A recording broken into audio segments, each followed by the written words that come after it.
people, their lives are changing. We're flying high, creating a complaint-free world. No more, no more complaining. People, their lives are changing. We're flying high, creating a complaint-free world. No more. I want to talk with you about your greatest fear.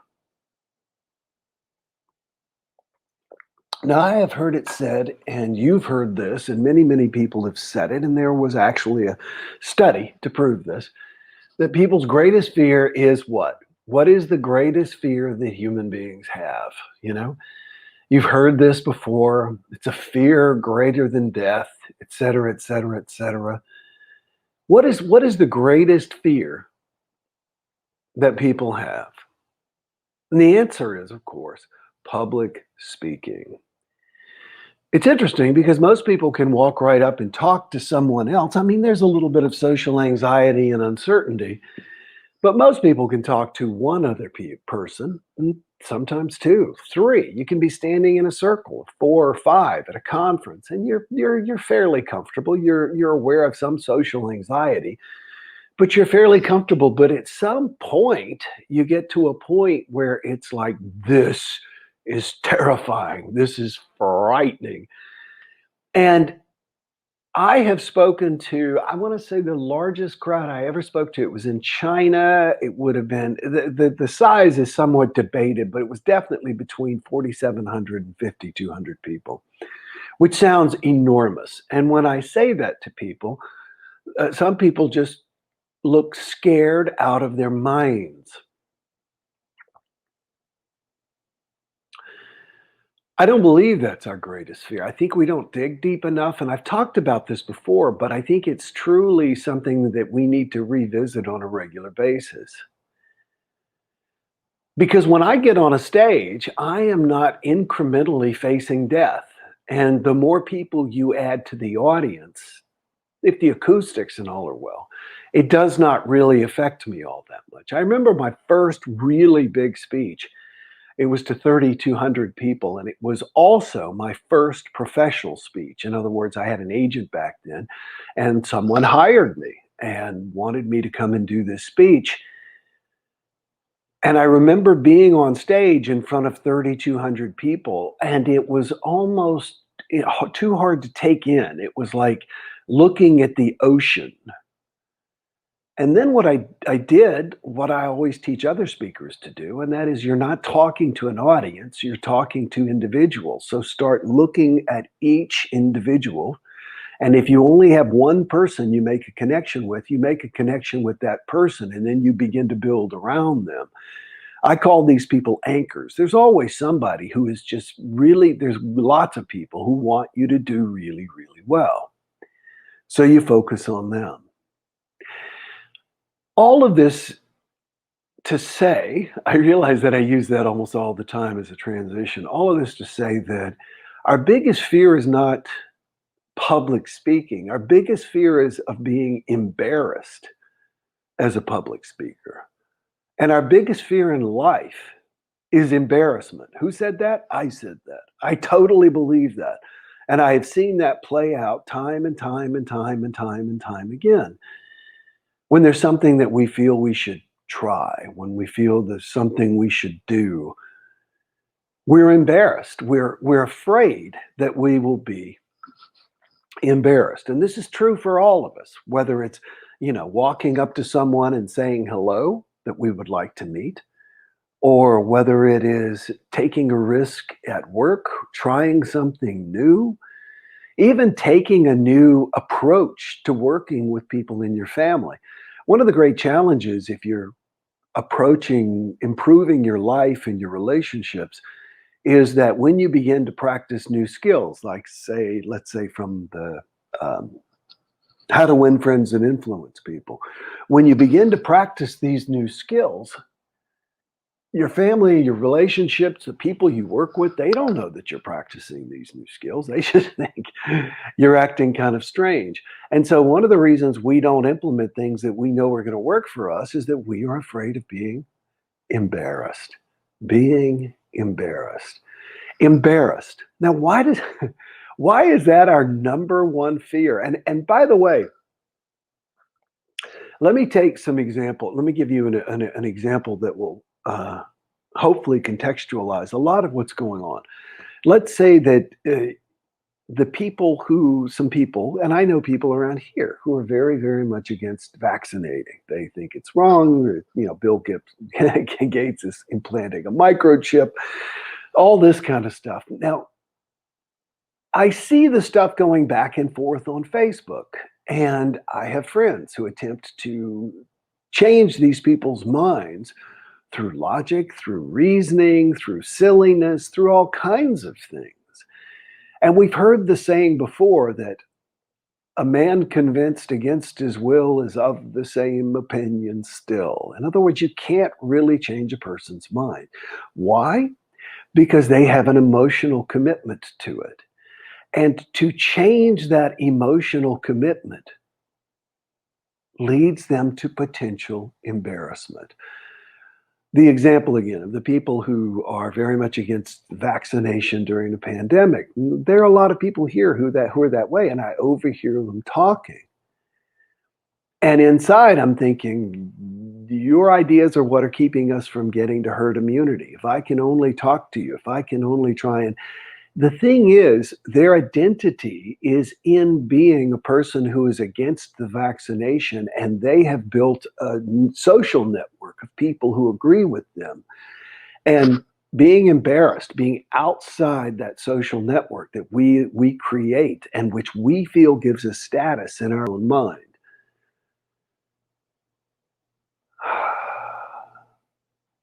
Being outside, man. Being embarrassed. I've always thought it was interesting that it's like showing your bare, you know what? I am embarrassed.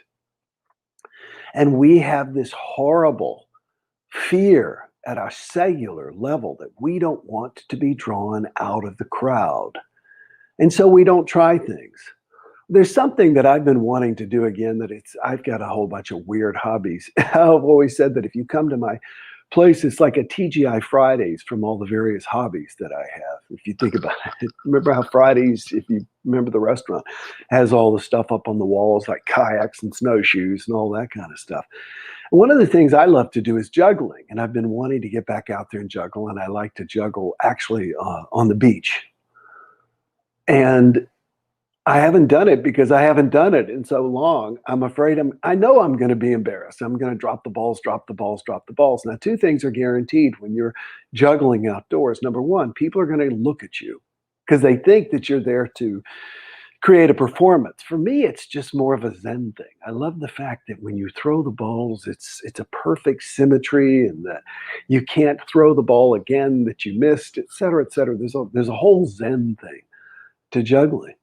And yet people are going to watch you. And the other thing is that when you drop the balls, not if, when, people are going to laugh. It's funny, people who can't keep two balls going for, one pass will watch you juggle perfectly, and then people will laugh when you drop them. So it's a great teacher for not being attached to the opinions of other people. And yet what's preventing me from doing it? Exactly that, the opinions of other people. Being embarrassed. So what is it that you are not doing? What is it that you would like to try? Who is it that I've got a gnat flying in front of me. Who is it that you would like to walk up to and say hello? What is it that you would like to make a part of your life? But you're embarrassed to give it a try. You're embarrassed of being humiliated. You're embarrassed of being ridiculed. It's so amazing how that, and there's a Disney movie, I think it's called Monkey Island. It was fantastic. It really, to me, and they didn't try and make this point, but it showed how much human beings are like monkeys. We are apes, they're monkeys. There's a difference, of course. But it showed how the monkeys would do anything they could to try and stay at a higher level on this tree. Because the higher the tree, the more sunlight, the fresher the shoots and the berries and everything they got to eat, all the way down to the monkeys who were not even allowed in the tree and had to live on the ground. Social order is so much more important to us than we ever consider. And once we've got our tribe or our herd or our group or our friends, their opinion becomes extremely important to us. And when we say, I'm going to try something outlandish, whatever it is, we are deeply concerned about how the herd is going to react to us. And, and it is the people who buck the herd that move the herd. It's the group of people who say, it's the person in the group who says, hey, you know what? Instead of meeting here at this bar and having a drink every night at 6 o'clock, why don't we meet at the park and take a walk and then come to the bar? Just do something a little healthy. I don't want to do that. Are you crazy? What are you trying to do? Improve us? And then the person goes and has the walk and shows up. And over time, eventually, people will follow them. I want you to be aware of how easily you can become persuaded or dissuaded by potential embarrassment. It's the number one fear that you have. Wow, I see more comments than people right now. And since I said people, it is your opportunity to click share. Click share. Click share right now if you would. Share this positive message to other people. Awesome. Nice to be surrounded by water, says David. Yes. Oh, Christelle's in Australia. That's right. David says, listening to jazz on low in the stereo that awakened me. Very nice. I've gotten to where I'm listening to opera a lot. My ex-girlfriend was into opera, and that was one of the many gifts she gave my life was opera. And so I've been to enjoy it. Oh, when is the conference? I have absolutely no idea, but I have not even approached it. I don't even want to. I'll probably walk down to the Marriott sometime in the next couple of weeks and begin to inquire about what it would be like and when we could get it. Number one fear is regret, says Heather. Yes, well, you think about it, regret always has something to do with being drawn out of the herd. I thought the greatest fear is not being able to move, the feeling of helplessness. Not quite that I've heard that, David. Although you mean like being locked in, like in, I forget the name of the movie, but there was an awesome movie about a person who was locked in their body. I have to tell you, that is my greatest fear, is being locked into my body and not being able to move. David says, expectations are high of yourself. When you fail, it hurts. Yes, it does. Hey, Ed, I'm weird. The larger the crowd, the more comfortable I am at speaking, but I am stricken with more BS as well. Yeah, I totally get it, Dave. Ed, I'm the same way. The bigger the crowd, the more comfortable I feel. Small audiences, too much work. Because if you can begin to, I always say that, what's the saying? A musician plays an instrument, the conductor plays the orchestra. I always felt like my job is to play the audience, and I love doing it. If you're born feeling like you're on the outside, then you can get used to that, says David. Best place to drop the ball is on the sand. Praying for kindness for those vaccinated and those don't. I'm happy this year with getting vaccinated. Linda, me too. Kathy says, I'm weird too. I love public speaking. It took me years to go from absolute fear to excitement. I marry people now for fun because I like to speak. I tell people to turn that scared feeling into an exciting feeling. It changes it all, but I'm still nervous ahead of time every time. Yeah, you know what's interesting, Kathy? I remember one of the last speeches I did before the pandemic. It was before a fairly large audience. It was like 1,000 people. And it was in a very professional setting. We had a nice green room. And so they put you in a green room, which is never green. And they give you bottles of water and sometimes snacks. And it's an opportunity to breathe and get relaxed and everything. And you know what I did? I paced. I wished I could go away. I wished anything other than getting up on that stage. And yet at the same time, I wanted to get on that stage. It's almost like being on a ride at the fair for me, or at the amusement park. I'm excited. I can't wait to get there. I can't wait to do it. But man, when I'm standing in line, I'm a little like, ah. And then when it happens, you let it go. Jennifer says ballroom dancing. Oh my gosh, you know, it's so funny that you say that. I took ballroom as a kid.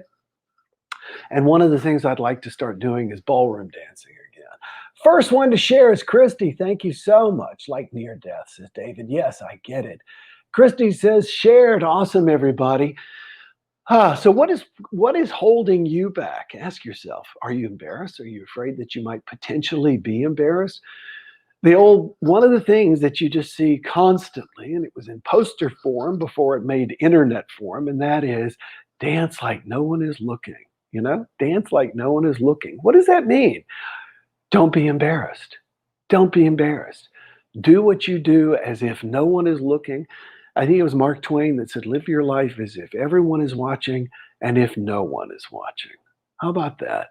Live your life as if everyone is watching, and more importantly, as if no one is watching. Humiliation is always available at every chance to do something, says David. And I always get nervous before performing, but once I'm on stage, I'm fine. Yeah, I did a speech in China in July a year ago, and it was for 4,000 insurance executives. And it was the most elaborate stage I've ever been on. First off, just huge size alone. I was on the stage and there were tears going down to the audience. And each tear they had put in a fountain. And I counted, and there were 32 fountains. I mean, fountains in front of me, between me and the audience. It was so cool. And right before I went on stage, I was like, ugh. Because unlike most situations, I was sitting in the audience. They had me sitting on the front row in a VIP section. And when they introduced me, a young man and a young woman, they were like models, came and escorted me up on stage. And the last 30 seconds, as they were doing my introduction, I was like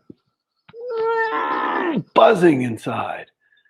And as soon as I got on that stage and turned around and looked at everybody, I went, I got this. I got this. By the way, that's one of my favorite affirmations. When you face something that's stressful, I got this. I got this. Just keep saying that to yourself. You know why? Because in the past, you faced similar things, and you got this. All right. So think of one thing that you'd like to do, small or large. Maybe it's call an old friend just to say hello, but it's been so long. I've got friends like that. It's been so long since I've called to say hello, I'd be embarrassed to call. Well, now's the time. Whatever it is, don't let embarrassment prevent you from doing it. You won't die from it. You'll feel like it, maybe. But the point is, you tried something where most people don't. I was thinking of a quote from Hamilton. I am the one thing in life I can control. Don't let your embarrassment control you. Control it. Control your embarrassment and take a step towards something you really want to do. Thanks for being with me today. Enjoy today. I'll see you tomorrow. Bye-bye. No more complaining people. Their lives are changing. We're flying high, creating a complaint-free world. No more complaining people. Their lives are changing. We're flying.